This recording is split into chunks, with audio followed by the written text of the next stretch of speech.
నీకే స్తుతులు స్తోత్రాలు. మనం రక్షించుకృష్ణ జీవము దేవ జీవోత్పత్తమైన మత్స్యానికే స్తోత్రాలు. గడిచిన వారం నుంచి వారం దాకా నీకు మహాకృప చేత మమ్మల్ని జ్ఞాపకం చేసుకొని నీకు సన్నిధి మరియు సభై నీకు సన్నిధిలో ఉన్న భాగ్యమును అనుగ్రహించినారు. బట్టి నీకే స్తోత్రం. నీకు సమయం ముందు నీక లాభంలోకి మేము వెళ్ళి ఉండగా నీకు లాభం నుంచి మాతో మీరు మాట్లాడండి. నన్ను మమ్మల్ని మీరు దర్శించబడి ఇచ్చినంత నీకు కార్యములో సన్నిధిలో మీరు నూతన పరచబడి ఇచ్చినంత ఇటువంటి పరిస్థితిలో బిడ్డలు నీ యొక్క సన్నిధిలో ఉంటూ ఉన్నారో మాకైతే తెలియదు. సమస్తం ఎరిగిన దేవుడు, హృదయ హర్షములు ఎరిగినటువంటి దేవుడు తండ్రి, మమ్మల్ని ఆదరించగలిగినటువంటి సర్వశక్తి మంత్రులు ఇక మాటలు మాకు జీవనిచ్చేటటువంటి మాటలు వినటువంటి మాటలతో మీరు మమ్మల్ని దర్శించండి. ఇక ప్రసన్నతను మేమందరం అనుభవించుకోరు మీరు సహాయం చేసి నడిపించుకోమని చిన్న ప్రార్థన తెచ్చమని సుక్రీస్తున్నామని వినిపించినామా పరమ తండ్రి. ఆమేన్. హల్లెలూయా. మంచిది. దేవుడు మనకు అనుగ్రహించినటువంటి సమయంలో ప్రతి ఒక్కరు కూడా ప్రార్థన పూర్వకంగా దేవుడు మనతో మాట్లాడాలని ఒక ఆశతో దేవుని యొక్క సన్నిధిలో మనము ఉండవలసిన వారమై ఉండాలి. హల్లెలూయా, హల్లెలూయా. ఒక ఆయన ఒక సంచిలో మట్టి వేస్తున్నాడంట, కానీ ఆ సంచిలో ఆ యొక్క మట్టి నిలవబడడం లేదంట. తర్వాత ధనం వేస్తున్నాడంట, ధనము ఆ యొక్క సంచిలో నిలవబడడం లేదంట. తర్వాత మట్టి వేసాను, ధనం వేసాను, ఆ యొక్క డబ్బులు వేద్దాము, డబ్బులన్నా నిలబడతాయేమో చూద్దామని ఏం వేసాడంట, డబ్బులు వేస్తున్నాడంట. ఆ యొక్క డబ్బులు కూడా అందులో నిలవబడడం లేదంట. తర్వాత ఈ యొక్క వజ్రాలు, వైడూర్యాలు, ఇంకా దేశంలో ఏదైతే విలువలు ఉన్నాయో అవన్నీ కూడా ఆ యొక్క సంచిలో వేస్తూనే ఉన్నాడు, కానీ ఎటువంటి విలువైన కూడా అందులో ఏం చేయడం లేదు, ఆగడం లేదంట. ఎందుకు ఆగడం లేదంటారు? ఎందుకు ఆగడం లేదంటారు? ఎందుకు ఆగడం లేదండి? మనం ఏదైనా వస్తువు ఒక సంచిలో కానీ, ఒక పాత్రలో కానీ, ఒక వస్తువులో కానీ వేస్తూ ఉంటే అది కింద పడిపోతుందంటే అర్థం ఏంటి? ఆ యొక్క సంచికి ఏముంది? చిల్లు ఉంది. మరి పడిపోతుందంటే గల కారణము సంచ, లేకపోతే వేసేటటువంటి ధనమా, లేకపోతే వేసేటటువంటి వస్తువుల? దేని ప్రాబ్లం అంటారు? దేని సమస్య? ఎందుకు అవి పడిపోతున్నాయి? సంచి సరిగా లేనందువల్ల ఆ యొక్క రంధ్రము ఆ యొక్క సంచికి పడినందువల్ల ఎంత ఎక్కువ విలువ కనుక అందులో వేసినా కానీ ఏం చేయడం లేదు, అది ఆగడం లేదు. కనుక వేసేటటువంటి వాటిల్లో కాదు, కానీ ఆ యొక్క సంచిలో అది సంచి చక్కనైనది అయితే, ఆ యొక్క రంధ్రము లేనిది అయితే అది ఏం చేస్తుంది? దాంట్లో ఏది వేసినా కానీ నిలబడుతుంది, అది ఫలిస్తుంది, అది అభివృద్ధి చెందుతుంది, మనకు ఉపయోగకరంగా ఖచ్చితంగా అది ఉంటుంది. దేవుని యొక్క లేఖనం కూడా వెండి బంగారం కన్నా అతి శ్రేష్టమైంది. అయితే అది మన యొక్క హృదయంలో నిలవబడడం లేదు అంటే మన యొక్క హృదయం పడేటటువంటి సంచయం అయిపోతుంది. చిల్లు పడి ఉన్నటువంటి కారణం చేత అది ఏం చేస్తుంది? నిలవబడడం లేదు. ఆ యొక్క వాక్యం అనేది దేవుడు విత్తుచు ఉన్నప్పటికీ, దేవుడు వాక్యం చేత దర్శించు ఉన్నప్పటికీ, తన యొక్క మాటలతో హృదయాన్ని నింపుచున్నప్పటికీ మన యొక్క హృదయం అనేటటువంటి సంచి ఏం పడింది? చిల్లు పడి ఉంది కనుక అది ఏం చేయడం లేదు. దేవుని యొక్క వాక్యము అందులో నిలవబడడం లేదు. తద్వారా తెలియటటువంటి ఫలితాంతం ఏంటంటే అందులోంచి ఎటువంటి ఉపయోగము కూడా మనుషునికి కలగలేకపోతుంది. హల్లెలూయా, హల్లెలూయా. కనుక దేవుని సన్నిధిలో ఉంటున్న మన యొక్క హృదయం ఎలా ఉంది? ఆ యొక్క బాగున్న సంచిలా ఉందా, లేకపోతే చిల్లు పడినటువంటి సంచిలా ఉందా? ఇన్ని సంవత్సరాల నుంచి దేవుని యొక్క సన్నిధికి వస్తున్నా కానీ దేవుని యొక్క వాక్యాన్ని మనం అర్థం చేసుకోలేకపోతున్నామంటే, వాక్య బలాన్ని మన యొక్క జీవితంలో తెలుసుకోలేకపోతున్నామంటే, అనుభవించలేకపోతున్నామంటే గల కారణము మన యొక్క హృదయం అనేటటువంటి సంచి ఏం చేయబడింది? చిల్లు పడింది కనుక ఏది కూడా అందులో నిలవడం లేదు. శ్రమ వచ్చినప్పుడు మనం ఏం చేయబడుతున్నాం? కృంగుదలకు, లేకపోతే ఓటమి పాలకు మనము లోనవుతున్నాం. కనుక దేవుని యొక్క సన్నిధిలో ఉన్నప్పుడు బహు జాగ్రత్తగా దేవుని యొక్క సన్నిధిలో దేవుని యొక్క వాక్యాన్ని మనం వినగలిగిన వారమైతే తగిన సమయం అది మనం ఏం చేస్తుంది? బలహీనతలు అది మనం ఏం చేస్తుంది? బలపరిచేదిగా ఉంటుంది. మనం కృంగిన పరిస్థితులు అది లేవనెత్తేదిగా ఉంటుంది. కనుక అటువంటి వాక్యాన్ని మనం ఏం చేయాలంటే జాగ్రత్తగా విని మన యొక్క హృదయంలో భద్రపరుచుకున్నట్లుగా, అది సరిగా మన యొక్క హృదయం దేవుని యొక్క సన్నిధిలో సరిగా ఉన్నట్లుగా మనము ఎప్పుడైతే జాగ్రత్త పడతామో దేవుని యొక్క కార్యాలు ఖచ్చితంగా మన యొక్క జీవితంలో చూస్తామని దేవుని యొక్క లేఖనం ద్వారా దేవుడు మనకు సెలవిస్తున్నాడు. మంచిది. దేవుడు అనుగ్రహించినటువంటి యొక్క సమయంలో లేఖనం తెలిసి వాక్యం కలుద్దాం. లూకా సువార్త మనకందరికీ తెలిసినటువంటి ఒక మాట లూకా సువార్త 23వ అధ్యాయము 34వ వచనం చదవండి.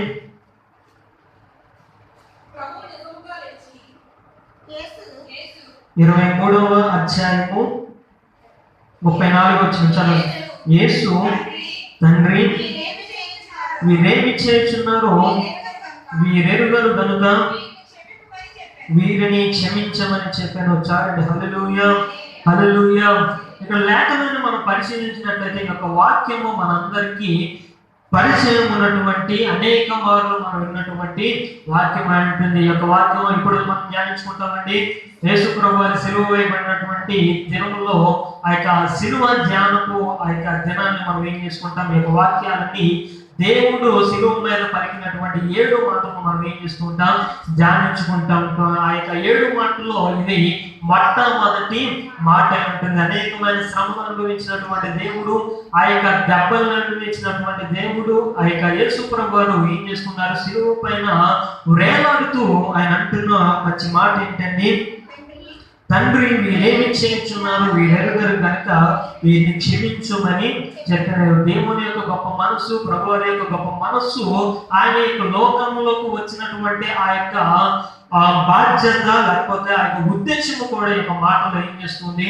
మనకు కనపరచబడుతుంది. ఎందుకయ్యా దేవుడి యొక్క లోకానికి వచ్చాడంటే, యేసు ప్రభువు యొక్క లోకానికి వచ్చి ఉన్నాడు. ఈ యొక్క మానవ స్థానాన్ని ఎందుకు తీసుకోవాల్సి వచ్చింది అంటే, మానవులందరూ ఆయన చిందించుచున్నటువంటి రక్తము ద్వారా ప్రతి ఒక్కరు క్షమించబడాలని, ఆ యొక్క పాప పంకిలం నుంచి విడిపింపబడాలని దేవుడి యొక్క గొప్ప ఉద్దేశంతో యేసు ప్రభువు ఏం చేస్తున్నారంటే ఈ యొక్క లోకానికి వచ్చిన వారిగా మనం కనబడుతున్న పరిస్థితిని మనం గమనించినట్లయితే, మనుషులుగా మనము ఎప్పుడైనా మన యొక్క జీవితాన్ని గమనించుకున్నప్పుడు ఏదైనా బాధ ఎవరి చేతనైనా కలిగినప్పుడు, కొంచెం బాధ కలిగినా కానీ వారిని క్షమించమనే మాట మాత్రం మనం ఏం చేయలేము.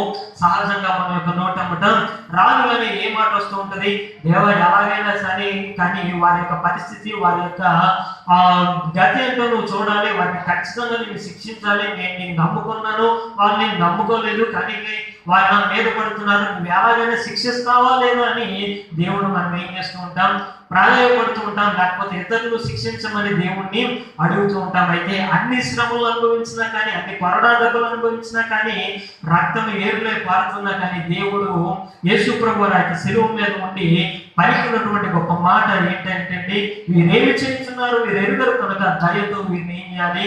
క్షమించుమని దేవుడు యేసు ప్రభువు వారి శిలువ పై నుంచి మాట్లాడుతున్న గొప్ప మాటగా మనము చూస్తున్నాం. వారు ఎందుకు చేస్తున్నారంటే, వారు ఏం చేస్తున్నారు? వారు ఎరుగుతులేదు కనుక వారిని క్షమించమని దేవుడు ఆ యొక్క యేసు ప్రభువు వారి దేవుణ్ణి ప్రాధాయపడుతున్నాడు. హల్లెలూయా, హల్లెలూయా.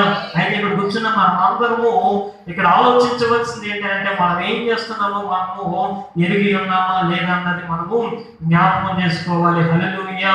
వారైతే ఎరుగక దేవుడు అంటే యేసు ప్రభువు ఎందుకు ఈ యొక్క లోకానికి వచ్చాడో అనేక మార్లు ఆయన ప్రసంగాల ద్వారా, మాటల ద్వారా చెప్పినా కానీ అది వారి యొక్క మనస్సుకు బోధపడక వారు ఏం చేయడం లేదు.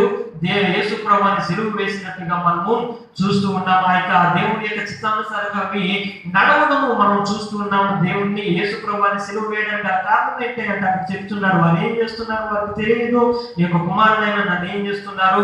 సిలువ వేస్తున్నారు, నా పైన వ్యతిరేకంగా నిలువబడుతున్నారు. అయితే దానికి గల కారణము వారికి సరైన జ్ఞానము లేక వారు ఏం చేస్తున్నారు? ఇటు రీతి అయిన పనులకు వారు పాల్పడుతున్నారని చెప్తున్నాడు. అయితే ఇన్ని సంవత్సరాల నుంచి దేవుని గురించి తెలుసుకున్న నీవు నేను మనము చేస్తున్నటువంటి క్రియలు ఎటువంటివో మనము ఎరిగి చేస్తున్నామా ఎరుగక చేస్తున్నామా మనం పరీక్షించుకోవాలి. ఎన్ని సంవత్సరాలు దేవుని సన్నిధిలో ఉన్న ప్రభువా నాకు తెలియని పని చేశాను అనడానికి ఎటువంటి అవకాశం లేదు. ఎందుకంటే ప్రతిదీ కూడా పోసగుచ్చినట్టు దేవుడు తన యొక్క వాక్యంలోంచి ఏమి చేయాలో ఏమి చేయకూడదో, ఎలా నడవాలో, ఎలా ప్రవర్తించాలో, ఎలాగా ఎటువంటి ఆలోచనలు మన కలిగి ఉండాలో ప్రతిదీ కూడా ప్రతి దినము తన యొక్క లేఖలో నుంచి దేవుడు ఏం చేస్తున్నాడు? మానవులను దర్శించుతున్నాడు కనుక, ఆయన మాట్లాడుతున్నాడు కనుక, నడిపిస్తున్నాడు కనుక, ఇప్పుడు మనము దేవుని యొద్దకు తప్పు చేసి దేవుని యొద్దకు వచ్చి ప్రభువాన్ని అక్కడ తెలియకుండా యొక్క తప్పు జరిగిపోయిందని చెప్పడానికి ఖచ్చితంగా అవకాశం అంటూ లేదు. కనుక మనం ఏమి చేస్తున్నామో మనము గుర్తెరిగి మనము చక్కగా నడవవలసిన వారు అంటున్నాం. హల్లెలూయా, హల్లెలూయా. హల్లెలూయా. ఈ యొక్క లేఖనంలో 3 విషయాలు ఎరుగక చేసేటటువంటి పనులు 3 ఉన్నాయంట. ఆ యొక్క 3 విషయాలు మనం చూద్దాం. ఎరుగక చేసినటువంటి పనులు ఎంతవరకు వారి యొక్క జీవితాన్ని నాశనం చేసినాయో మనం చూద్దాం. మొదటిగా మనకు తెలిసినటువంటి లేఖనము 2వ రాజుల గ్రంథము 2వ గ్రంథము 4వ అధ్యాయము 39వ వచనం. అక్కడ ఒక శిష్యుడు ఎరుగక ఒక పని చేసి ఉన్నాడంట. ఏంటో చూద్దాం.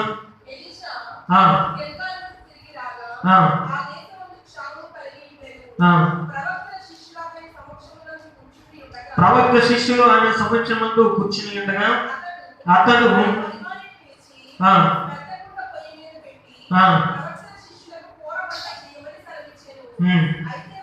అయితే ఒకడు కూరాకులు ఏరుటకు పొలములోనికి పోయి వెర్రి ద్రాక్ష చెట్లు చూచి దాని గుణం ఎరుగక దాని తీగలు తెంపి ఒడి నిండా కోసుకొని వచ్చి వాటిని తరిగి కూరకుండలో వేసాను. చాలండి. హల్లెలూయా, హల్లెలూయా. ఇక్కడ ఒక శిష్యుడు ఏం ఎరగలేదంటండి, దాని గుణం ఎరగక. మాట గమనించండి, ఏం ఎరగలేదంటండి, దాని గుణం ఎరగక. అంటే ఇక్కడ మనము యొక్క సంగతిని మనము జ్ఞాపకం చేసుకున్నప్పుడు యొక్క ఎలీషా ఉన్నటువంటి ఆ యొక్క గిల్గాలులో లేకపోతే ఆ యొక్క ప్రాంతంలో గొప్ప కరువు వచ్చినప్పుడు ఎలీషా గారు తన యొక్క శిష్యులను దర్శించుచు ఏం చేస్తున్నాడు, ఒక్కొక్కరి దగ్గరికి వెళ్ళి వారిని దర్శించుచు తన యొక్క ఆ సేవా జీవితాన్ని గడుపుచు ఈ యొక్క గిల్గాల్ అనేటటువంటి ప్రాంతానికి ఆయన ఏం చేస్తున్నాడు, వచ్చుచున్నాడు. ఎప్పుడైతే ఆ యొక్క ప్రాంతానికి వచ్చినాడు, ఆ యొక్క ప్రాంతం అంతా గొప్ప కరువుతో నింపబడిపోయి ఉంటుంది. అయినను కానీ ఆయన వారందరూ ఏం చేస్తున్నారు, యొక్క దాసుడు లేకపోతే దైవజనుడు ఎప్పుడైతే ఆ యొక్క ప్రవక్తల దగ్గరికి వచ్చినారో వారందరూ కూడా ప్రవక్త దగ్గరికి వచ్చి ఆయన సెలవిచ్చేటటువంటి ప్రతి ఒక్క మాటను శ్రద్ధగా విని ఆ యొక్క ప్రాంతంలో కూర్చుంటూ ఉన్నారు. అంతా ఎలీషా గారు వారికి బోధించిన తర్వాత అనేకమైన మాటలు వారికి చెప్పిన తర్వాత ఆయన అంటున్నాడు కదా, మీరు వెళ్ళి ఏం చేయాలి, ప్రవక్త శిష్యుడు అతని సమక్షం నుండి కూర్చుని అతడు తన పనివారిని పిలిచి పెద్ద కొండ పొయ్యి మీద పెట్టి ప్రవక్తల శిష్యులకు కూర వంట చేయమని వారికి సెలవించను. ప్రవక్తల యొక్క శిష్యులకు ఏం చేసి ఉన్నాడంటే, మనం అందరం ఇక్కడ ఉన్నాం కనుక మనము తిని తృప్తి పొందుటకు మనం ఏం చేయాలి, మీరు వెళ్ళి ఒక కూరను తయారు చేయండి, ఆ ఆహారాన్ని తయారు చేయండి అని శిష్యులను పంపించినాడు. పంపించిన తర్వాత ఆ యొక్క శిష్యులు ఏం చేస్తున్నారు అంటే, ఎవరు కాదు ఆ యొక్క ఆహారం తయారు చేసేటువంటి పనిలో పడి ఉన్నారు. అయితే ఒక శిష్యుడు మాత్రం ఏం చేస్తున్నాడు, బయటకు వచ్చి ఆ అడవిలోంచి ఏం చేస్తున్నాడు, ఒక తీగలను కొన్ని ఆకులను ఆయన ఏం చేస్తున్నాడు, తీసుకువచ్చి ఆ యొక్క కూరలో వేసినట్టుగా మనము చూస్తున్నాం. ఎప్పుడైతే ఆ యొక్క కూరలో వేస్తున్నాడో ఆ యొక్క కూర అంతా తయారైన తర్వాత మరలా శిష్యులు ఏం చేస్తున్నాడు, రుచి చూసి ఏం తెలుసుకున్నారంటే ఆ యొక్క కొండలో విషం ఉందని వారు ఏం చేస్తున్నారు తెలుసుకుని, దైవజనుల యొక్క కొండలోకి ఏం వచ్చింది, విషం వచ్చింది కనుక ఏం చేయాలని దైవజనుల దగ్గరికి వెళ్తే కొంచెం పిండి తీసుకుని వచ్చి ఆ యొక్క పిండిని దాంట్లో వేయగాక విషం అంతా విరిగిపోయినట్టుగా తర్వాత శిష్యులు భోజనం చేసినట్టుగా మనం అక్కడ చూస్తున్నాం. అయితే ఆ యొక్క విషము రావడానికి గల కారణం ఏంటి, ఆ యొక్క కూరంతా చెడిపోవడానికి గల కారణం ఏంటంటే ఈ యొక్క శిష్యుడికి ఏమీ లేదంటే ఆయన తీసుకువచ్చినటువంటి ఆకుల యొక్క గుణము ఆయన ఎరుగక ఆ యొక్క వెర్రి ద్రాక్షను కోసుకొచ్చి అన్నాకులు పచ్చగానే ఉన్నాయి కదా, అన్ని తినగలిగినవే కదా అని చెప్పేసి తీసుకువచ్చి వాటి యొక్క గుణం ఎరుగక దాంట్లో విషం ఉంటుందని తెలియక వాడు ఏం చేస్తున్నారు, ఆ యొక్క శిష్యుడు తీసుకొచ్చి కూరలో వేయగానే కూర అంతా కూడా ఏం చేయబడింది, విషపూరితంగా మారిపోయి ఉంటుంది. కనుక ఆయన ఏం చేస్తున్నాడు, ఏం జరిగిందంటే గుణము తెలుసుకోకుండా ఆ యొక్క కూరలో వేసేసినాడు కనుక అనేక మందికి ఉపయోగపడవలసినటువంటి ఆ యొక్క కొండలో ఉన్నటువంటి కూర ఏం చేయబడింది, అనేక మందిని ఆ యొక్క పాడు చేసేదిగా చంపివేసే విధముగా ఏం చేయబడింది, మారిపోయి ఉంటుంది. కారణము గుణము తెలియకుండా ఏం చేస్తున్నాడు, ఆ యొక్క కూరలో వేసేసి ఉన్నాడు కనుక ఆ యొక్క పరిస్థితి అక్కడ సంభవించినట్టుగా మనం చూస్తున్నాం. మనము గమనించవలసింది ఏంటంటే మన యొక్క జీవితంలో ఆ యొక్క కొండ మన యొక్క జీవితానికి సాదృశ్యంగా ఉంటుంది. అయితే మన యొక్క జీవితంలోకి మనము తీసుకువస్తున్నటువంటి క్రియలు కానివ్వండి, మన యొక్క జీవితంలోకి తీసుకువస్తున్నటువంటి పారంపర్యాచారములు కానివ్వండి, ఆచారములు కానివ్వండి, లోక సంబంధమైన క్రియలు కానివ్వండి, వాటి యొక్క గుణము ఎరిగి వాటిని మన యొక్క జీవితంలోకి తెచ్చుకుంటున్నామా, లేకపోతే వాటి యొక్క గుణము ఎరిగి వాటిని దూరం పెడుతున్నామో మనము చూసుకోవాల్సిన వారు అంటున్నాం. ఈ యొక్క లోకంలో అనేక మంది నశించుకోవడానికి గల కారణం ఏంటంటే లోకము యొక్క గుణం ఎరుగక వారు ఏం చేస్తున్నారు, ఆ యొక్క లోకంలో పడి వారి యొక్క జీవితాన్ని నాశనం చేసుకుంటూ ఉన్నారు. హల్లెలూయా, హల్లెలూయా. సాతాను తన యొక్క జ్ఞానాన్ని ఉపయోగించి ఎలాగో ప్రజలను తన వైపుకు త్రిప్పుకోవాలో, లేకపోతే తన వైపుకు తిరగకపోయినా దేవుని వైపు నుంచి మాత్రం వారు ఏం చేయబడాలి, మనుషులందరూ వారి యొక్క దారి నుంచి తప్పిపోవాలి, దేవుడు ఏర్పరిచినటువంటి ఆ యొక్క మార్గం నుంచి తప్పిపోవాలని అనేకమైన క్రియలు వాడు ఏం చేస్తున్నాడు, లేకపోతే అనేకమైన అవకాశాలు ప్రజలకు కనిపిస్తూ ఉంటే వాటి యొక్క గుణం ఎరగకుండా దేవుడికి ప్రజలు ఏం చేయబడుతున్నారు, దూరం అయిపోతున్నారు. హల్లెలూయా, హల్లెలూయా. ఈనాడు మనము ప్రజల్లో చూసుకున్నట్లయితే ఈ యొక్క సెల్ ఫోన్ లో గేములు అన్నవి అనేక మంది యొక్క జీవితాన్ని తీసివేస్తూ ఉన్నట్లుగా, లేకపోతే నాశనం చేస్తూ ఉన్నట్లుగా మన యొక్క లోకంలో గమనించవచ్చు. కొన్ని సంవత్సరాల క్రితం గేమ్ వచ్చిందంట. ఆ యొక్క గేమ్ ఎలా ఉంటుంది అంటే ఒక్కొక్క రోజు ఒక్కొక్క టార్గెట్ వారికి ఇస్తూ ఉంటాడు. ఆ రోజు ఆ యొక్క టార్గెట్ వాడు ఏం చేయాలి, ఖచ్చితంగా కంప్లీట్ చేయాలి. కంప్లీట్ చేయకపోతే ఇంకా ఏవేవో వాడిని ఆ యొక్క గేమ్ ఆడుతున్నటువంటి వ్యక్తిని కృంగదీసేటటువంటి మాటలు కానీ, లేకపోతే కొన్ని విషయాలు కానీ అందులోకి వచ్చేస్తుంటాయి. కనుక ఆ గేమ్ ఆడేవారు చాలా శ్రద్ధగా ఏం చేస్తుంటారు, ఆ యొక్క గేమ్ ని ఆడుతూ ఉంటాడు. ఇచ్చేటటువంటి ప్రతి ఒక్క టార్గెట్, రీచ్ అవ్వాల్సిన యొక్క టార్గెట్ ను ఖచ్చితంగా వారు ఏం చేయాలి, రీచ్ అవ్వాలని ఆ యొక్క గేమ్ యొక్క ఉద్దేశం. అయితే ఆ యొక్క గేమ్ ఎంత ప్రమాదకరమైన అంటే ఒక ప్లేస్ లో, లేకపోతే ఇక్కడ నుంచి మన బెక్కువలో ఏదో ఒక ఐటమ్ చూపిస్తారు, లేకపోతే వస్తువుని చూపిస్తారు. ఎక్కడి నుంచి నేను ఏం చేయాలి, ఆ యొక్క వస్తువుని తీసుకురావాలి, లేకపోతే పలానా చోట్ల కొన్ని వస్తువులు ఉన్నాయి, యొక్క వస్తువులని మీరు ఏం చేయాలి, తీసుకొని ఎక్కడెక్కడ ఉన్నాయో కరెక్ట్ గా వెతికి ఈ యొక్క లొకేషన్ కూడా ఆ యొక్క గేమ్ లో చూపిస్తుంటారు. పలానా చోట పలానా ఉంది కనుక ఈ యొక్క లొకేషన్ అంతా మీరు ఫాలో అయ్యి అక్కడికి వెళ్ళి ఆ యొక్క వస్తువుని తీసుకురావాలి, వస్తువుని కనుగొనాలని ఒక టార్గెట్ పెడుతుంటాడు. కొంచెంగా ఆ యొక్క గేమ్ కూడా ఏం చేస్తుంటాడంటే ఆ యొక్క ఆడేటటువంటి వ్యక్తి యొక్క మైండ్ అంతా కూడా ఈ యొక్క గేమ్ కంట్రోల్ చేసే విధంగా ఏం చేస్తుంటాడు, మార్చేసి చివరి యొక్క టార్గెట్ ఏంటంటే పైనుంచి దూకి కిందకి దూకేయడం అంట. ఎత్తైన ప్రదేశంలోకి ఎక్కి అక్కడి నుంచి కిందకు దూకేయడము ఆఖరి టార్గెట్. అనేక మంది ఆ యొక్క గుణం ఎరుగక ఏం చేస్తున్నారంటే ఇది కూడా ఆటలో భాగమే కదా అని ఆ యొక్క లొకేషన్ పెట్టుకోవడం, పై అంతస్తులు వెళ్ళిపోవడం, అక్కడి నుంచి కిందకి దూకేసి అనేకమైన ప్రాణాలు కూడా వారు కోల్పోయినట్లుగా ఆనాడు అనేకమైన వార్తలు వచ్చి ఉంటున్నాయి. ఎందుకయ్యా అంత నాశనం అక్కడ ఏర్పడిపోయింది, ఎందుకు అంత ప్రాణాలు వారు వదిలేసుకున్నారా అంటే ఆ యొక్క దేవుని యొక్క గుణము ఏం చేయలేదు, వారు తెలుసుకొనక ఆ యొక్క అపవాది చేసినటువంటి తంత్రము యొక్క గుణము వారు ఎరగక వాటిని ఆడి వారి యొక్క ప్రాణాలు, యవనస్తులేంటి పిల్లలేంటి ప్రతి ఒక్కరు కూడా ఆ యొక్క గేమ్ ఆడి అనేక మంది తన యొక్క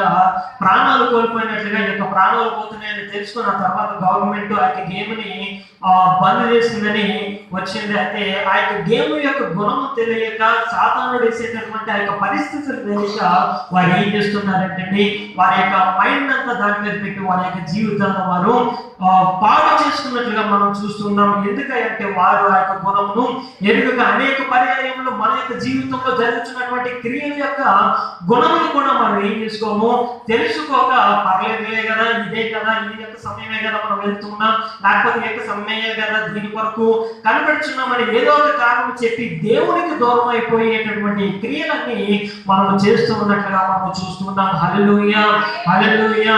దిక్కులు చూడకుండా నేను ఏం చెప్తున్నానో ప్రతి ఒక్కరు కూడా ఇక్కడ గమనం ఉంచవలసిందిగా మనం చేస్తున్నాను. వచ్చేదే ఆలస్యం అనుకుంటే వచ్చేది అప్పుడప్పుడు వారానికి ఒకసారి అంటే వచ్చిన తర్వాత కూడా దిక్కులు చూస్తే ఆ యొక్క వాక్యము ఖచ్చితంగా మనకి జీవితంలో ఫలభరితం కాదు, మనము బలపరచలేమన్న సంగతిని ప్రతి ఒక్కరు గమనించాలి. హల్లెలూయా. హల్లెలూయా హల్లెలూయా. గుణము ఎరిగిన యొక్క లోకాన్ని యొక్క గుణమును మనము తెలుసుకోవాలి. మనము దేవుని యొక్క మనసును ఎంతగానో తెలుసుకుంటున్నామో అలాగే సాతాను గాడి యొక్క మైండ్ కూడా మనం ఏం చేయాలి, తెలుసుకోవాలి. వాడి యొక్క గుణాలు ఎట్టి రీతిగా ఉంటున్నాయి, వాడి యొక్క క్రియలు ఎట్టి రీతిగా ఉంటున్నాయో తెలుసుకుని వాటిలో మనము పడకుండాన్నట్లు మనం ఏం చేయాలంటే దూరంగా ఉండాలి. కొంతమంది కొన్ని ఆచారాలు పెట్టుకుంటారు, దేవుళ్ళలోకి వచ్చినా కానీ దేవుణ్ణి వెంబడిస్తున్నా కానీ రక్షించబడినా కానీ కొన్ని అన్య ఆచారాలు వారి యొక్క జీవితంలో తెచ్చుకుని వారు నశించిపోవడం యొక్క లోకంలో మనము చూస్తున్నాం. కనుక అటువంటి పరిస్థితి మనలో వస్తే అక్కడ చూస్తున్నాం కదా, ఆ యొక్క కొండలో ఉన్న కూర ఎంతో మందికి అండి అక్కడ కరువులో ఉంటున్నారు, అక్కడ అవసరతలు ఉంటున్న అనేక మంది యొక్క అవసరతను కరువును ఆహారం పెట్టేటటువంటి స్థితిలో ఉన్న ఆ యొక్క కొండలోకి ఈ యొక్క శిష్యుని యొక్క గుణం ఎరిగినటువంటి లేకపోతే తెలివైనటువంటి పని అంతమందికి ఏం చేస్తుంది,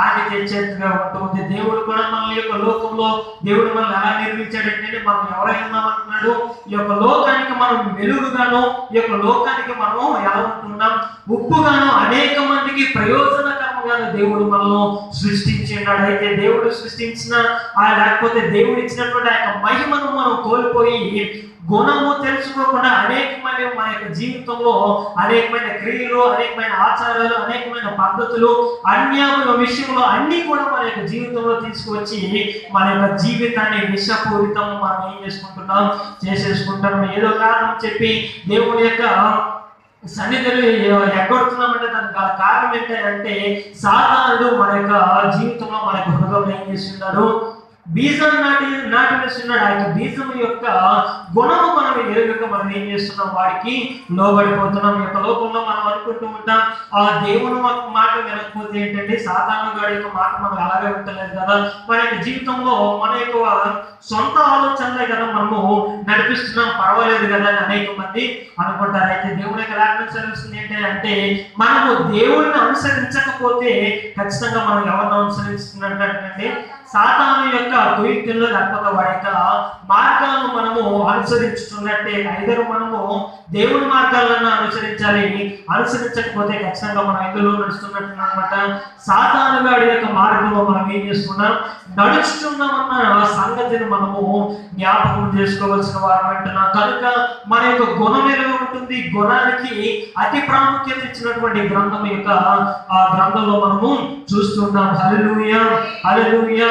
బైబిల్లో నాబాల్ అనేటటువంటి ఒక వ్యక్తి ఉన్నాడు. ఆ యొక్క గుణం ఏంటంటే ఆ యొక్క భార్య అంటుంది నాబాల్ అనే పేరుకు తన యొక్క గుణమును సూచించినది అంటుంది. ఆ యొక్క గుణం ఏంటంటే మోటుతనం అంటే అవసరం ఉన్నప్పుడేమో ఒకటి, అవసరం లేని తర్వాత ఇంకొకటిగా మారిపోయేటటువంటి పరిస్థితులు అతనిలో కనబడుతున్నాయి. ఒకనొక నాడు అవసరం వచ్చి తన యొక్క మందలను మేపుకుంటూ ఆ యొక్క మందలకు నివాస స్థలం కావాలని, ఆ యొక్క కాపర్లకు ఆహారం కావాలని దావీదు దగ్గరికి వెళ్ళినటువంటి నాబాలు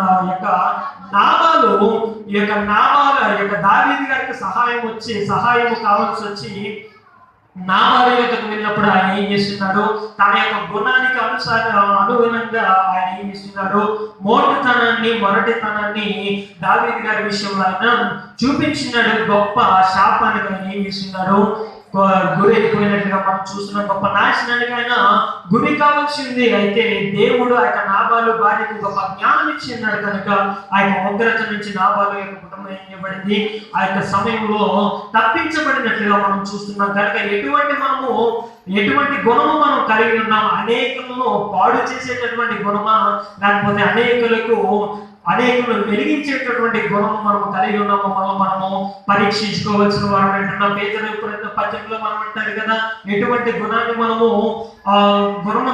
ఎటువంటి గుణం మనం కలిగి ఉండాలో అక్కడ పత్రికలు అంటున్నాడు. మొదటి పేతురు గారు రాసినటువంటి మొదటి పత్రిక 3వ అధ్యాయము 4వ వచనంలో మనం చూసినట్లయితే సాధువైనట్టు మృదువైనట్టు గుణమును అక్షయాలంకారమును మీ హృదయము అంతరంగ స్వభావమును మీకు అలంకారంగా ఉండవలను. చాలండి. హల్లెలూయా హల్లెలూయా. ఎటువంటి గుణం ఉండాలంటే సాధువైనట్టు మృదువైనట్టును గుణమును అలంకారము మన యొక్క ఆత్మలకు మనం ఏం చేసుకోవాలి, తొడుగుకోవాల్సిన వారు అంటున్నాం, అలంకరించుకోవాల్సిన వారు అంటున్నాం. అటువంటి గుణము ఎవరైతే కలిగి ఉంటారో వారు అనేక మందిని రక్షించడానికి సమర్థులై ఉంటారని దేవుని యొక్క లేఖనంలో సెలవిస్తుంది. హల్లెలూయా, హల్లెలూయా.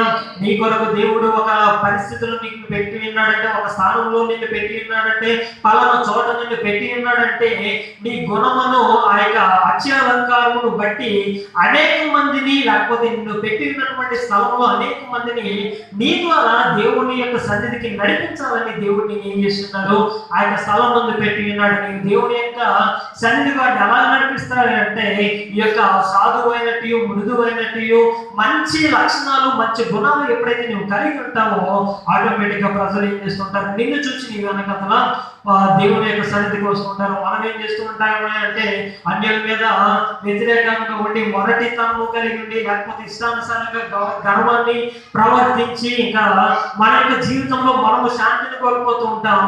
ప్రజల యొక్క జీవితంలో, లేకపోతే మన చుట్టుపక్కల ఉన్న వారి యొక్క జీవితంలో కూడా ఏం చేస్తుంటాం, శాంతిని పోగొట్టేసే విధంగా మన యొక్క క్రియలు ఉంటూ ఉంటాయి. అయితే అలాంటి క్రియలు దేవునికి ప్రీతికరములు ఖచ్చితంగా కావు. దేవుడు ఉద్దేశించినటువంటి క్రియలు ఏంటంటే, సాధువైనట్టు, మృదువైనట్టు, అక్షయ అలంకారములకు ఆ యొక్క అలంకారముల గుణమును మనం ఏం చేసుకోవాలంటే కలిగి ఉండాలని, అలంకరించుకోవాలని దేవుడు తన యొక్క లేఖనం ద్వారా మనతో మాట్లాడుతున్నాడు. హల్లెలూయా, హల్లెలూయా. తనకి ఎటువంటి గుణాన్ని మనము కలిగి ఉంటున్నామో మనం పరీక్షించుకోవాలి. గుణవతైన భార్య ఎలాంటిదంటే, సామెతల గ్రంథము 31వ అధ్యాయము 10వ వచనం చదవండి. గుణములు, మంచి గుణములు మనము కలిగి ఉంటే మనం ఎలాంటి వారు అంటే,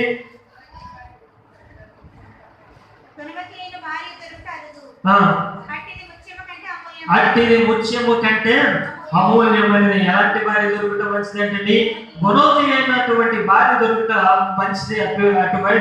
అట్టిది ముత్యము కంటే అమూల్యమైనది. గుణము అంటే మంచి గుణము కలిగి ఉన్నట్లయితే మనం ఎలాంటి వారు అంటే, భార్య చెప్పాడు కాబట్టి భార్య ముత్యము కంటే అమూల్యమైనదని అనుకోవాల్సిన అవసరం లేదు. కానీ అటువంటి మంచి గుణము మనము కలిగి ఉంటే మనము ముత్యము కంటే అమూల్యమైన వారుగా ఏం చేస్తుంటాం, దేవుడు మనల్ని తీర్చిదిద్దేటటువంటి దేవుడు ఏంటున్నాడు. హల్లెలూయా, హల్లెలూయా.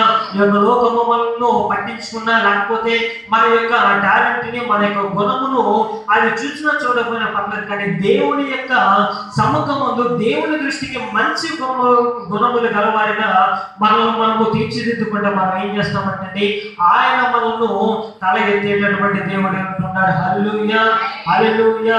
మరి నీవు ఎలా ఉండాలనుకుంటున్నావు? ముత్యంలా ఉండాలనుకుంటున్నావా? మట్టి కటంలో ఉండాలనుకుంటున్నావా? ముత్యంలా ఖరీదైన, లేకపోతే గొప్ప ఉన్నత స్థానంలో ఉండాలనుకుంటున్నావా? లేకపోతే మట్టి వంటి దానిగా, లేకపోతే ఎటువంటి విలువ లేని దానిగా, లేని వారంగా మనం ఉండాలనుకుంటున్నాం. మనము పరీక్షించుకోవాల్సిన మనం అంటున్నాం. లోకం యొక్క గుణము మనము ఎరిగి దానికి ఎంత దూరంగా ఉంటే అంతగా మనం ఏం చేయబడుతుంటాం, దేవుని యొక్క సేవలో, లేకపోతే దేవుల్లో మనం ఎదుగుతూ అనేక మందికి ప్రయోజనకరంగా ఉంటాం. గుణము తెలుసుకోకుండా ఆయన యొక్క సన్నిధిలోకి, మన యొక్క జీవితంలోకి లోకాన్ని కనుక రాణిస్తే, లోక క్రియలు, లోక ఆచారాలు, లోక సాంప్రదాయాలు, లోకము నడుచుతున్నటువంటి ఆ యొక్క ప్రతి విధమైన క్రియలు మనలోకి వస్తే అది మనల్ని ఖచ్చితంగా ఏం చేస్తుంది, విషపూరితంగా మార్చివేయమని దేవుని యొక్క లేఖనంలో సెలవిస్తుంది. మీరు ఎరుగగా ఏం చేస్తున్నారు, దేవుని సెలవు వేసేస్తుంటే ఎరిగి మనం ఏం చేస్తున్నాం, ప్రభు వారి మరలా సెలవుకు ఆయన అప్పచెప్పేటటువంటి పరిస్థితులు మనము కల్పిస్తున్నాం. కనుక ఈ యొక్క దేవుడు మనతో మాట్లాడుతున్న విషయం ఏంటంటే, ప్రతి విషయంలో ప్రతి దాని యొక్క గుణమును కూడా మనం ఏం చేసుకోవాలి, అర్థము చేసుకుని నడిచిన వారం అయితే దేవుని పొందుతాం. 2వ వచనం మనం చూద్దాం. 2వ మాట ఏంటి, మనము ఎరుగకుండా చేసేటటువంటి పనులు మనం చూద్దాం. యెషయా గ్రంథము 45వ అధ్యాయము 6వ వచనం చదవండి. యెషయా గ్రంథము 45వ అధ్యాయము 6వ వచనం.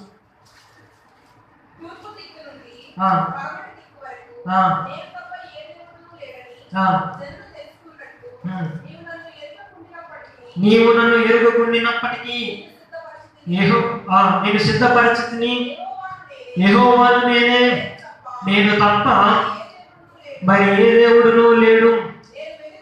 చాలండి. హల్లెలూయా. 4వ అధ్యాయం ఆఖరి లైన్ కూడా ఇదే మాట చెప్తున్నారు, నీవు నన్ను ఎరుగకుండినప్పటికీ. హల్లెలూయా. మొదట ఏం చేసామంటండి, మనము గుణమును ఎరుగక, ఇక శిష్యుడు ఏం ఎరగలేదంటండి, గుణము ఎరుగక ఆ యొక్క ఆకులు తీసుకొచ్చి కొండలో వేసేస్తారు, విషపూరితం అయిపోయింది. రెండవది మనం ఎవరిని ఎరగలేదంటే దేవుణ్ణి మనం ఏం చేయలేదంటండి, ఎరగలేదు. హల్లెలూయా, హల్లెలూయా. అయితే దేవుణ్ణి మనం ఎరగకపోయినా ఆయన ఏం చేస్తున్నాడంటండి, నీకు బిరుదులిచ్చున్నాను. ఆ యొక్క 6వ వచనంలో మనం చూస్తున్నప్పుడుగా నిన్ను స్థిరపరచితిని అంటున్నాడు. హల్లెలూయా, హల్లెలూయా. దేవుడు మనకి ఏం చేస్తున్నాడంటండి, బిరుదులు ఇచ్చాడంట. ఎప్పుడు ఆయనకు ఆయనను మనం ఎరిగినప్పటికీ, ఆయన యొక్క కార్యమును మనం ఎరిగినప్పటికీ, ఆయన యొక్క శక్తిని తెలుసుకుని కూడా ఆయన పైన ఆధారపడినప్పటికీ కూడా ఆయన మనం ఏం చేస్తున్నాడు, బిరుదులు ఇచ్చిన్నాడు. ఇక్కడ బిరుదులను రాయబడింది. ఇంగ్లీష్ లో అయితే హానర్ అన్న పదము ఉపయోగించబడింది. హానర్ అంటే ఘనపరిచితిని అని ఆయన ఏం చేస్తున్నాడు, రాస్తున్నాడంటే నీవు నన్ను ఎరగకపోయినా, నా యొద్దకు రాకపోయినా, నన్ను సహాయం అడగకపోయినా, నా యొక్క సన్నిధికి రాకపోయినా, నా నుండి నీవు దూరం వెళ్ళిపోయినా కానీ నేను ఏం చేస్తున్నాను, స్థిరపరుస్తున్నాను. నన్ను ఆదుకొనకపోయినా కానీ నీకు రక్షణ కల్పిస్తున్నాను. నన్ను ఎరుగుకున్నప్పటికీ కానీ కూడా నీకు నేను ఏం చేస్తున్నాను, స్థిరపరుస్తున్నాను, బిరుదిస్తున్నాను, ఘనపరుస్తున్నానని ఇక్కడ దేవుడు ఏం చేస్తున్నాడు, సెలవిస్తున్నాడు. మనం ఏం చేస్తున్నాం, దేవుని యొక్క సన్నిధిలో ఉంటున్నా నీవు నేను నామకార్థంగా దేవుని యొక్క సన్నిధికి వచ్చి వెళ్తున్నామా, లేకపోతే దేవుని యొక్క శక్తిని గమనించి దేవుని యొక్క సన్నిధికి వస్తున్నామా, దేవుని ఎరిగి దేవుని యొక్క సన్నిధికి వస్తున్నామా, లేకపోతే వెళ్ళకపోతే పాస్టర్ గారు ఏమన్నా అనుకుంటారేమో, లేకపోతే సహోదరులకు మనం మొహం చూపించకపోతే కరోనా వచ్చింది అనుకుంటారేమో అని దేవుని సన్నిధిలోకి వస్తున్నామా. హల్లెలూయా, హల్లెలూయా. ఎందుకు దేవుని సన్నిధిలోకి వస్తున్నాం, దేవుణ్ణి వ్యక్తిగతంగా మనం తెలుసుకున్నామో లేదో మనము పరీక్షించుకోవాలి. అంతా బాగానే ఉంది కాబట్టి దేవుడు నేను బాగా తెలుసుకున్నాను, ఆయన నన్ను ఆశీర్వదిస్తున్నాడని మాత్రము మనము ఖచ్చితంగా అనుకోనవసరం లేదు. దేవుడి చేత మనం సృష్టించబడ్డా కనుక ఆయనకు బాధ్యత ఉంది కనుక ఆయన ఏం చేస్తున్నాడు, తన యొక్క బాధ్యతను సక్రమంగా ఆయన నిర్వర్తిస్తున్నాడు. కానీ మనకున్నటువంటి బాధ్యత ఏంటంటే ఆయన పరిపూర్ణంగా మనం ఏం చేయాలి, తెలుసుకోవలసిన వారు వింటున్నాం, ఆయన పరిపూర్ణంగా ఎరుగవలసిన వారు వింటున్నాం, ఆయన మీద పరిపూర్ణంగా మనము ఆనుకోవలసిన వారు వింటున్నాం. మనం ఆనుకోనప్పటికీ, ఎరుగనప్పటికీ, తెలుసుకోనప్పటికీ, ఆయన వెంబడించినప్పటికీ కూడా దేవుడు మనం ఏం చేస్తున్నాడంటే స్థిరపరుస్తున్నాడు, ఘనపరుస్తున్నాడు, మనం లేవనెత్తుతున్నాడు. తన యొక్క సహాయాన్ని తగిన సమయంలో ఆయన ఏం చేస్తున్నాడు, ఇచ్చుచున్నాడు. అయితే ఇంకా తెలుసుకుని ఇంకా దేవుడి యొక్కకు వస్తే, ఆయన పైన మనం ఆధారపడితే ఇంకెన్ని గొప్ప కార్యాలు దేవుడు మన యొక్క జీవితంలో చేస్తాడు. మనము తెలుసుకోవలసిన వారు వింటున్నాం. హల్లెలూయా, హల్లెలూయా. దేవుడికి దూరంగా ఉంటేనే ఇన్ని కాపుదలను మనం అనుభవిస్తూ ఉన్నాం. దేవుడికి దూరంగా ఉన్నప్పటికీ కూడా దేవుడు తన విషయంలో తగిన సమయముగా ఆయన కార్యాలు చేస్తూ ఉంటే ఇంకెంత దగ్గరగా చేరువుగా దేవుడికి మనము వెళ్ళవలసిన వారం అంటున్నాం. మనం పరీక్షించుకోవాలి. దేవుని సన్నిధిలో మనము నడిచిన వారం అయితే గొప్ప కార్యము మనము దేవుని యొక్క సన్నిధిలో చూస్తాం. అక్కడ అంటున్నాడు కదా, 45వ వచనం మొదటి వచనం నుంచి మనం చదివినట్లయితే, అతని పక్షమున జనములో జయించుటకు నేను అతని కుడి చేతిని పట్టుకొని ఉన్నాను. నేను రాజుల నడికట్లను విప్పెదను, ద్వారములు అతని ఎదుట వేయబడకుండా తలుపులు తీసెదను అని యెహోవా తాను అభిషేకించిన కోరేషును గురించి సెలవిచ్చుచున్నాడు. నేను నీకు ముందుగా పోవచ్చు మెట్టగా ఉన్న స్థలములను సరాలను చేసేదను, ఇత్తడి తలుపులను పగలగొట్టెదను, ఇనుప గడియలను విడగొట్టెదను. పేరు పెట్టి నీకు పిలిచిన ఇశ్రాయేలు దేవుడనైన యెహోవాను నేనే అని నీవు తెలుసుకున్నట్లు అంధకార స్థలంలో ఉంచబడిన నిధులను, రహస్య స్థలములలోని మరుగైన ధనమును నీకు ఇచ్చెదను. నా సేవకుడైన యాకోబు నిమిత్తము, నేను ఏర్పరచుకున్న ఇశ్రాయేలు నిమిత్తము నేను నీకు పేరు పెట్టి నిన్ను పిలిచితిని. హల్లెలూయా, హల్లెలూయా. ఏం చేస్తున్నాడంటే మనల్ని ఆశీర్వదించడానికి, మనల్ని దీవించడానికి, మన ముందు ఏది కూడా నిలవలేకుండానట్లు ప్రతి ఒక్క మెట్టగా ఉన్న ప్రతి ఒక్క స్థలమున ఏం చేస్తున్నాడంటే సరాలను చేస్తున్నాడు. ప్రతి ఒక్క ఎత్తడి తలుపులను ఎవరు బద్దలు కొట్టలేనటువంటి, ఎవరు తెరవలేనటువంటి చేయనటువంటి ఎవరు చేయనటువంటి కార్యములు కూడా నేను ఏం చేస్తున్నాను, నీ పట్ల జరిగించున్నాను. ఎప్పుడు జరిగించాలి అంటే మనం ఆయన గురించి తెలుసుకున్నప్పటికీ కూడా ఆయన మనల్ని తన యొక్క బిడ్డలుగా స్వీకరించి మనకు అవసరము అని ఆయన కనిపించినటువంటి ప్రతిసారి దేవుని యొక్క కార్యాన్ని ఆయన ఏం చేస్తున్నాడు, జరిగించుతూనే ఉన్నాడు. కనుక మనము జ్ఞాపకం చేసుకోవాల్సింది ఏంటంటే ఇంకా దేవుని యొద్దకు మనం ఏం చేయాలి, దేవునికి చేరువుగా మనము నడిచిన వారమైతే ఇంకా గొప్ప కార్యములు దేవుడు మన యొక్క జీవితంలో చేసేటటువంటి దేవుడు ఉన్నాడు. ఎవరు విడిచినా, ఎవరు పట్టుకున్నా, ఎవరు మనము పట్టించుకోకపోయినా కానీ దేవుని యొక్క హస్తంలో మనం భద్రంగా ఉంటే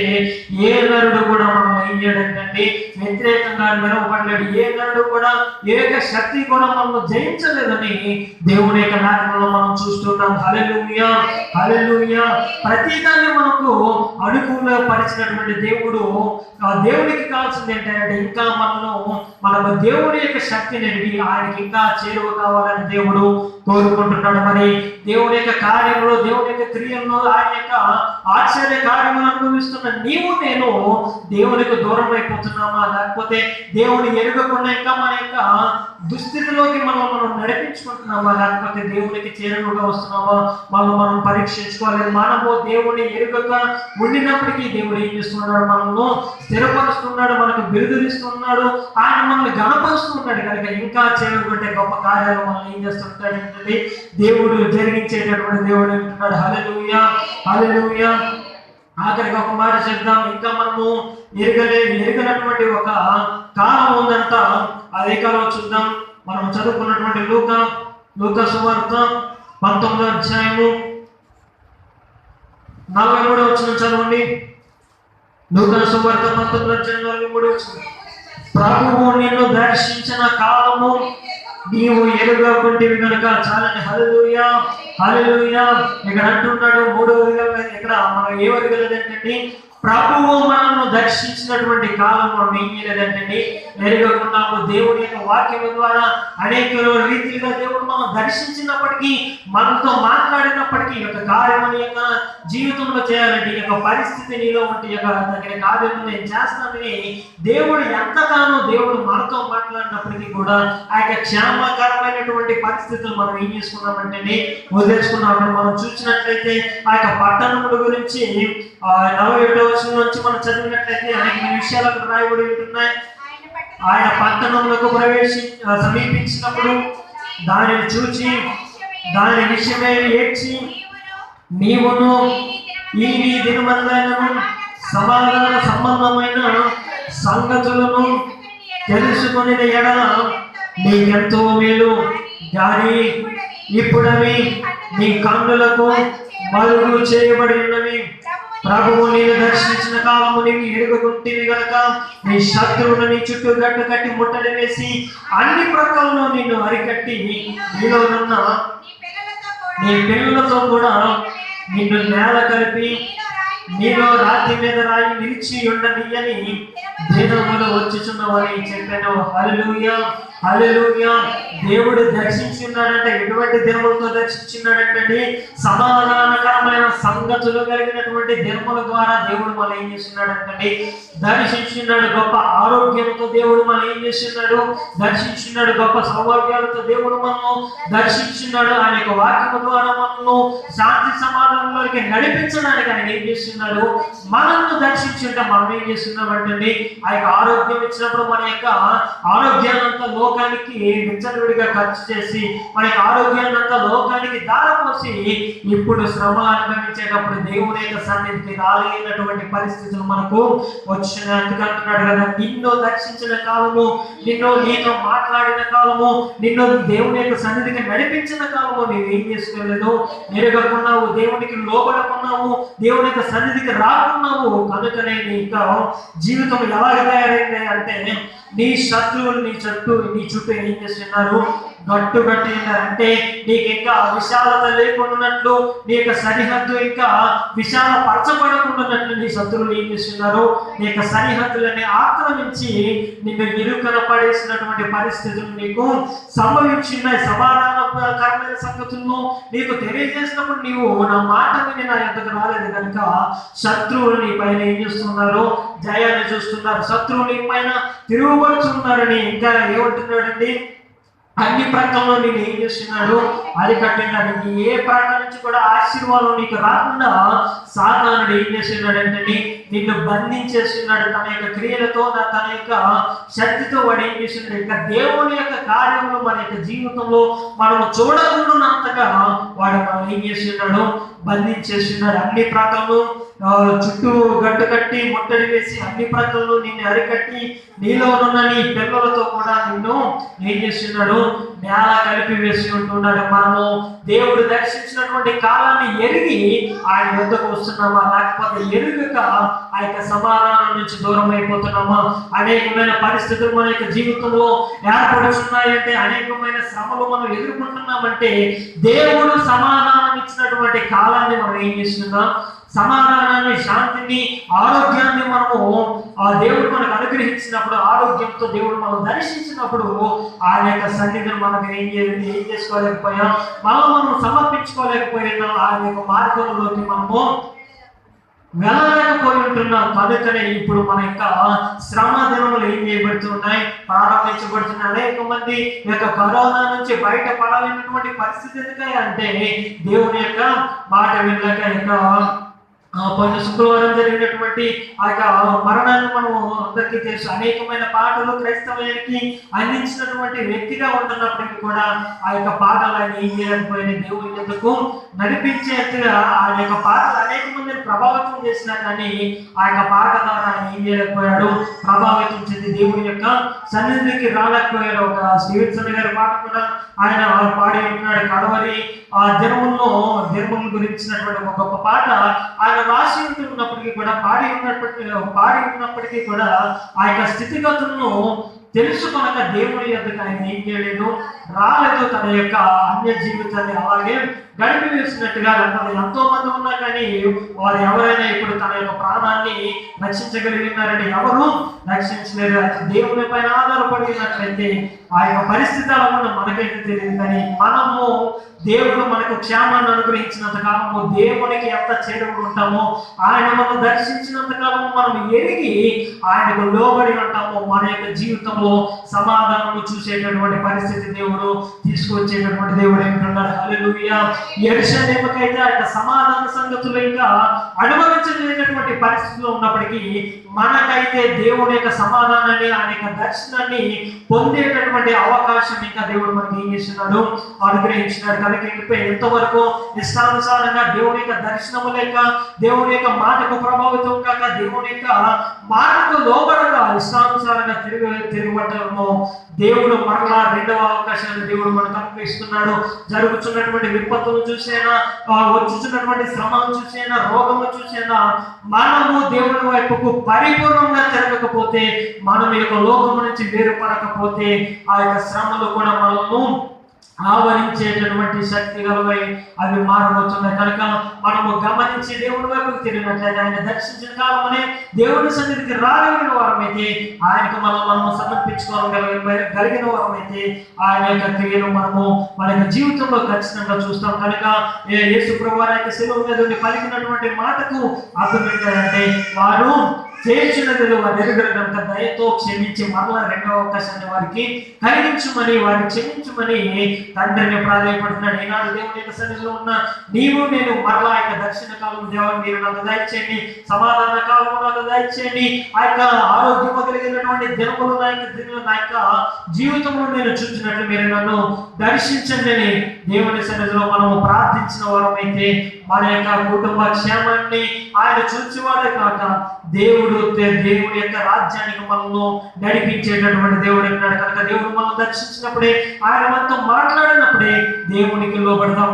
ఈ దేవుడి యొక్క లేఖనము దీవించినగా అందరూ కళ్ళు మూసుకుని ప్రార్థన చేద్దాం. దేవుడు తన యొక్క లేఖనం నుంచి మనతో మాట్లాడినటువంటి మాటలు మనం జ్ఞాపకం చేసుకుని, తండ్రి మీరేమి చేస్తున్నారు, మీరే విధంగా కనుక వీరిని క్షమించమని